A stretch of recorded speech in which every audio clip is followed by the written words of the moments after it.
Hey guys, thanks for watching. Thanks for listening. This is your host, Tom Sire from On the Hot Podcast. Today, this will be the Combat Series episode number 67 for you guys today. Of course, this episode is going to be coming out on all four of our platforms, our Instagram account, our Facebook account, our YouTube account, and our Apple Podcast account. So let's go ahead and dive into the first segment of the Combat Series this week. I'll be covering the main event of UFC 307, where Alex Pereira will be defending his light heavyweight championship against Khalil Rountree. So that will be the main event for UFC 307. These are my following storylines heading into the main event of UFC 307. Storyline number one is, can Alex Pereira continue his dominant reign at this light heavyweight division? He's currently 3-0 since debuting in the division last year. He has 3 dominant victories, defeating Yuri Prochazka twice, once at UFC 295 to claim the vacant light heavyweight title, then defeated Yuri Prochazka on a 2 weeks notice at UFC 303 this summer, and then defeated Jamal Hill at UFC 300. So he has 2 successful light heavyweight title defenses, and 3 of those victories coming away of knockouts. So Alex Pereira has been on a tear since he's been in this at this division at 205 in the UFC world. We're going to see if he can continue this dominant reign in the main event of UFC 307 against a game challenger in Khalil Rountree. So let's get to the challenger here. Is Khalil Rountree ready for this big moment and this big opportunity in his UFC career? Currently, Khalil Rountree is the 8th ranked contender at this light heavyweight division, currently on a 5-fight win streak, and picked up the biggest victory of his UFC career when he defeated Anthony Smith last time we seen him in a UFC octagon. So we're going to see if he can deliver on his first title opportunity. We're going to see if he can deliver on a big-time stage, on a big-time platform, and for the first time ever, he's headlining a UFC pay-per-view. So we're going to see if Khalil Rountree is ready for the moment against Alex Pereira. Now, this is my tail of the tape for the fight. Starting off with the challenger, Khalil Rountree. Khalil Rountree has 14 victories, 5 losses, has 10 victories coming away of knockout. Currently the 8th ranked contender in the light heavyweight division. Currently stands at 6'1" and has a reach advantage of 76 inches. Then I'm looking at the champion, Alex Pereira. Alex Pereira has 11 victories, 2 losses to his resume. Has 9 victories coming away of knockout. He's known as a 2-division world champion, being a champion at middleweight and now the light heavyweight division. Currently the reigning defending light heavyweight champion. Currently stands at 6'4" and has a reach advantage of 79 inches. So the height and the reach advantage goes to champion Alex Pereira. We're going to see if he uses that in his game plan heading into this main event of UFC 307. Speaking of game plans, these are the following game plans that I have designed for these fighters to follow if they want to walk out of Salt Lake City with that prestigious light heavyweight title. Now let's start off with a challenger, Khalil Rountree. I think Khalil Rountree's got to mix up the game plan for this fight. Now I get it. He cannot play fire with Alex Pereira. I just think that you're leading yourself when you're trying to be one-dimensional with arguably a top 3 pound-for-pound fighter in the UFC today. That's just going to lose you the fight. And we know that Alex Pereira and Khalil Rountree are known for being significant strikers. And Alex Pereira has already seen so many significant strikers in his UFC career thus far. He shared the octagon with Israel Adesanya, Sean Strickland, Yuri Prochazka, Jamal Hill. He's seen what these significant strikers could do when they're one-dimensional and they don't have a grappling game plan for the fight. And I feel like if Khalil Rountree becomes one-dimensional, not going for anything else, he's just going to lose this fight. And both fighters are known for being strikers. And Khalil Rountree has never landed a takedown in his UFC career, which that alarms me heading into a fight against Alex Pereira when you're trying to fight fire with fire. And the same can be said about Alex Pereira. He's not known as a grappler either. Alex Pereira has actually only landed 1 takedown in his UFC career. But I just feel like he's going to have to try something out of the box. At least attempt some takedowns. And try not to be so one-dimensional. Because I feel like if he's one-dimensional, it's going to be his downfall for losing this fight. Trying to play fire with fire against Alex Pereira in that octagon. And next, I think the challenger, Khalil Rountree, is going to have to tap into that cardiovascular gas tank, that cardiovascular endurance. Because I've seen in the past, watching Khalil Rountree fight his fights, when I've seen him fight live, I should say, at home, and going back on the tape, I've seen in fights, he gets winded at times. It gets tired. And he doesn't have that experience of going into the 5 rounds in fights and going into the championship rounds, having to go in the deep waters.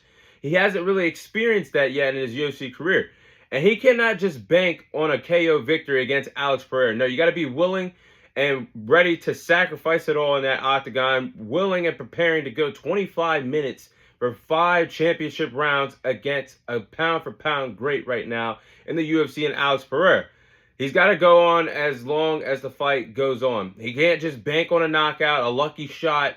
He's got to go into that cardiovascular endurance gas tank, tap into it, and be ready to swim in the deep waters with a pound-for-pound great right now in the UFC and Alex Pereira.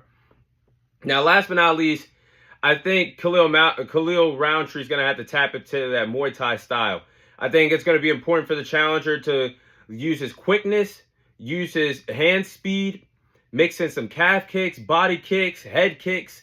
Mix it up against Alex Pereira, because if you're gonna go with fire, at least come in with a Muay Thai style to catch the champion off guard in Alex Pereira. Using your quickness, the hand speed that you possess, your power and your strikes, your calf kick, land some calf kicks. Alex Pereira doesn't really respond well if he gets hit with some calf kicks. I've seen on tape as well. Land some body kicks so he can be a little winded in his approach, because you know Alex Pereira is going to try to walk you down. Some head kicks. A head kick can one on the cranium, on the temple, could be all she wrote for Alex Pereira, and he could end up being the light heavyweight champion. But that's the game plan that I have established for Khalil Rountree if he wants to walk out of Salt Lake City in Utah with that light heavyweight title. Now let's go off to the champion, Alex Pereira. Now, the game plans that I have for Alex Pereira, starting off with game plan number 1, I do believe that's going to be important for Alex Pereira to start off hot, start off explosive, set the tone early, walk down your opponent, and establish the power early. When Alex Pereira gets into a fast start and puts his foot on the gas pedal in fights, it leads to a victory. Look what he did at UFC 300 against Jamal Hill. Started off quick, started off fast, got a quick first round knockout. Look what he did against Yuri Prochazka at UFC 303. If there was at least 30 seconds left on the clock, he would have got a first round knockout against Yuri Prochazka. He started off quick, started off early, and when he knocked down Yuri Prochazka in the first round at UFC 303, he didn't recover. Even with the minutes rest, he didn't recover. And a few moments later in the second round, put him to bed and knocked him out. So when we see Alex Pereira start off quick, it's a bad sign and danger. If we could put some danger signs in the octagon for his opponent when he starts off fast, I wish we could. Because when he starts off fast, it's hard for him to get off rhythm. And I think this is going to be a good game plan for him to possess if he could do that against the challenger and Khalil Rountree. Now, like I just said, he's got to walk down Khalil Rountree. Seeing at times Khalil Rountree, when the fight is coming to him and he's having to go off the back foot and not retreat, but fight backwards, I feel like Khalil Rountree is out of his comfort zone. And you can see he gets a little uncomfortable in the octagon when he's not having control of the fight. And I think if Alex Pereira could do that, walk down Khalil Rountree, it could be a bad night in the office for him if he's not controlling the pace of the fight. And we all know that Alex Pereira likes to walk down his opponents. So that could be a good sign for Alex Pereira to set the tone early and possibly intimidate Khalil Rountree, who doesn't have the championship experience under his belt just yet. And last but not least, I think Alex Pereira needs to win the striking battle. It's going to be a slugfest in the striking department. If nobody's going to tap into something outside the box, be ready for these fighters to be standing up for as long as the fight goes on. And there's no secret that that's going to be the game plan for these two respective fighters, unless somebody wants to pull something out of the rabbit's hat. But if Alex Pereira can land a significant strikes using his kickboxing background, winning the counter-punching battle, landing leg kicks, I think this is Alex Pereira's perfect way to defeat Khalil Rountree in the main event of UFC 307. So with that being said, I'm going to go with Alex Pereira to successfully retain his light heavyweight title in the main event of UFC 307, defeating Khalil Rountree. And I do believe that Alex Pereira is going to knock him out in the second round to retain his light heavyweight title and remain the king of this 205 division. Now, I do believe that this is going to be a striking fest between these two respective strikers. For those that like striking fights in the UFC, this is going to be your fight. There's going to be no grappling, I believe, that's going to be exchanged between these two respective fighters. Khalil Rountree has not landed a takedown in his UFC career. Alex Pereira has only landed one, so be ready for that. And I feel like that's going to be Khalil Rountree's downfall, because fighting a top 3 pound-for-pound star right now in the UFC, you cannot be one-dimensional like these other strikers were when they got in the octagon against Alex Pereira. And Alex Pereira has already been in the octagon with some great significant strikers.